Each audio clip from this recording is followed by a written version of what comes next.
Hi, I'm Alfonso Muchacho, yes, the Alfonso Muchacho, and today I want to talk to you about rolling bass lines. So, what do I mean by rolling bass lines? Well, they usually sound a little bit like this.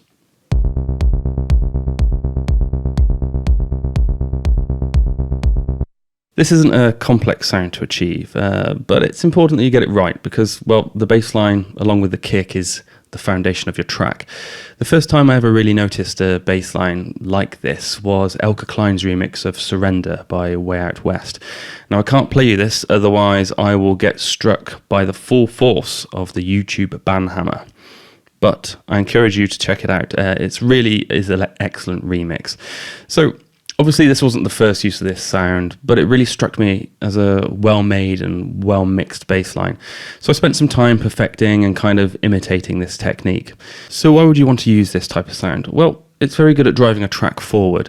Because of its bouncing sidechain nature, it feels very fast, and as such, it gives your track a lot of energy. The core component to this, as ever, is your choice of sound. You really have to consider your attack and release times. Invariably, both will be very short. You need the short stab on the attack to help deliver some punch, and the release needs not to interfere with the incoming note. There's not a lot of space to work with here, so simple, mono, short bass sounds are the key. Of course, there's a lot of technique to ensure it sits well with the kick. You're going to have notes hitting directly at the same time as your kick drum, so you'll need to create some space to allow the kick to come through.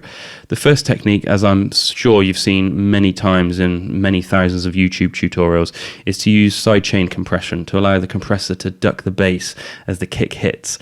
I don't think there's anything wrong with this method at all, and I've used it many times myself, but there are a couple of other ways you should consider. In many ways, it should be possible to EQ the bass line and kick so they don't conflict, but unless you're using a dynamic EQ, I think you'll end up making a compromise this way. My preferred method is to use velocity to ensure the bass line is turned down as the kick hits. This way you can adjust the level of pumping from within the synth as you modify the sound. Let's take a listen.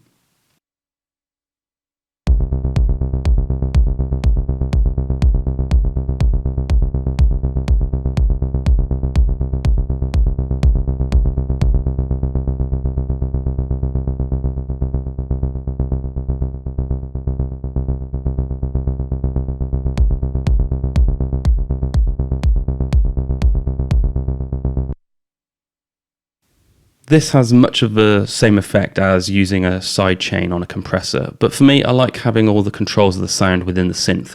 It also lets you specify exactly how hard each note should be hitting. This is obviously doable by adjusting the attack and release settings in your compressor, but I just like being able to do this by hand. The second way is to use a plugin like this one from Cable Guys. This will do exactly the same as a regular compressor, but it will let you draw in your own response curves and select the frequency ranges you want the curve to apply to. So for example, you could have everything sub 100 Hz being ducked in time with the kick, whilst the rest of the audio spectrum is unaffected. This for me is an excellent feature. When it seemed that deadmau5 invented sidechaining back in the Fax in Berlin days, he didn't, but it seemed to make it incredibly famous.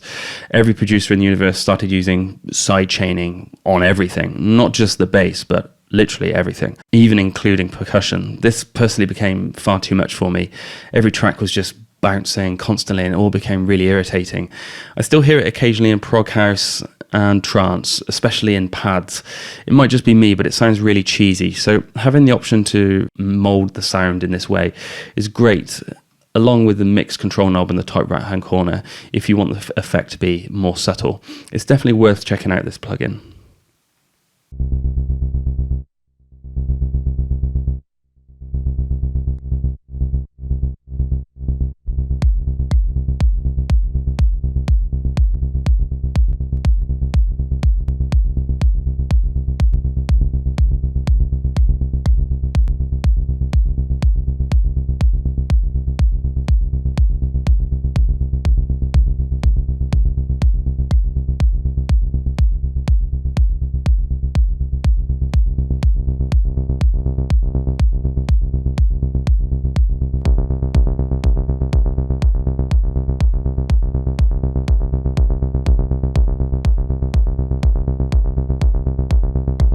So I've talked for far too long. Let's actually get down and make one of these sounds from scratch. I'm going to use the analog instrument within Ableton Live and have a listen as I just experiment with some settings. turn that down an octave. Only one, please.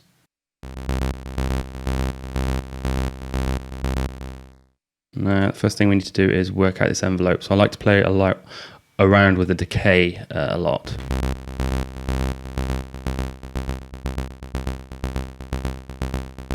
So it's personal preference. I like to have the decays quite short, simply because then I can make them longer towards the end of the loop. It gives a bit more tension, a bit more of a build-up.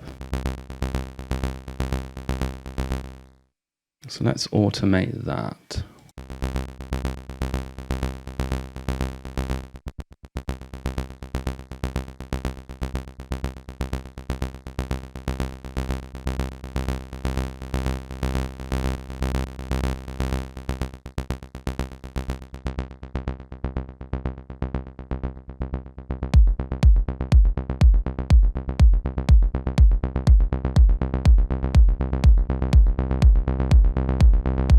That sounds pretty good. Let's experiment with a few different waveforms here.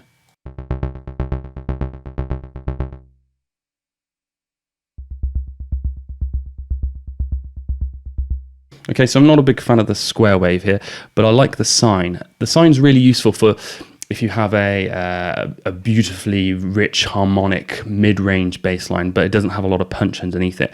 The simplest way to get around that is just to layer a sine wave underneath. So here I'll layer that underneath a bit quieter, like so, and turn on a saw over here.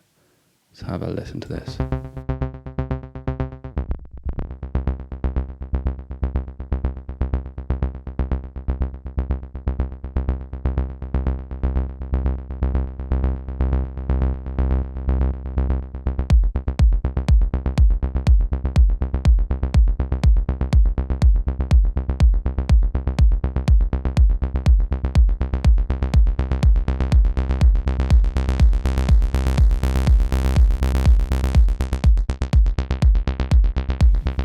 So here that resonance really brings out the bite and the attack of each note.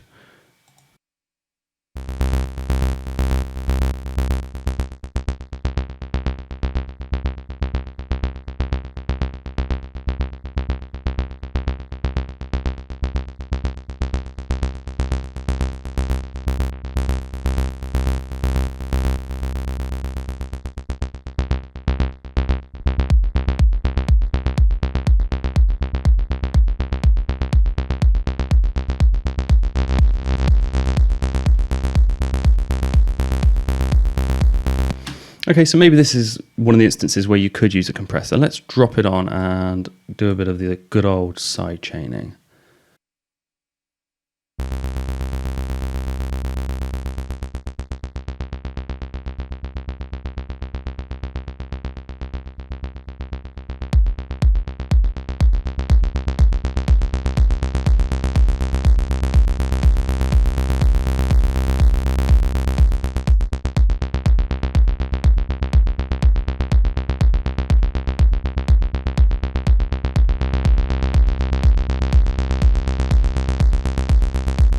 So the advantage with using sidechain compression is you can automate the threshold to come off at the end of the loop. So if I bring that up slightly here, take a listen.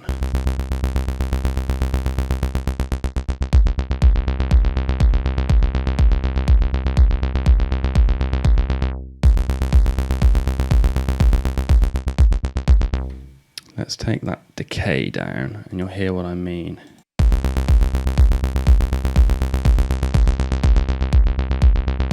So it kind of stops the pumping and then brings the pumping straight back in when the kick comes in. You can also do that just by removing the kick drum, but I prefer doing this way.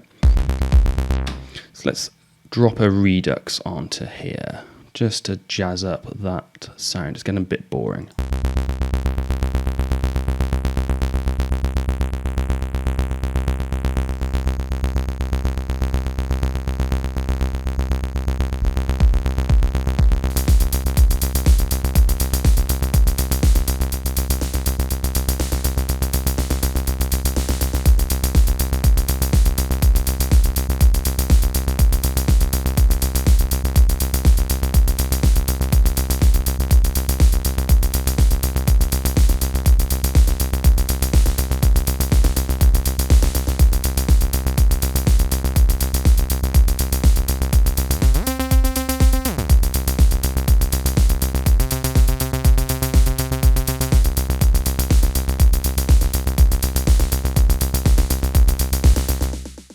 So as you can see, this is really simple to accomplish. You just need a basic understanding of what the most basic synth parameters do, and then just experiment until something good comes out. The thing you need to focus on is the punch, the attack of the bass line. It's got to sound like a million small notes rather than one long smushy note. We want to avoid smushy bass. If you have any tools for creating this sort of sound, let me know down in the comments and I will check them out.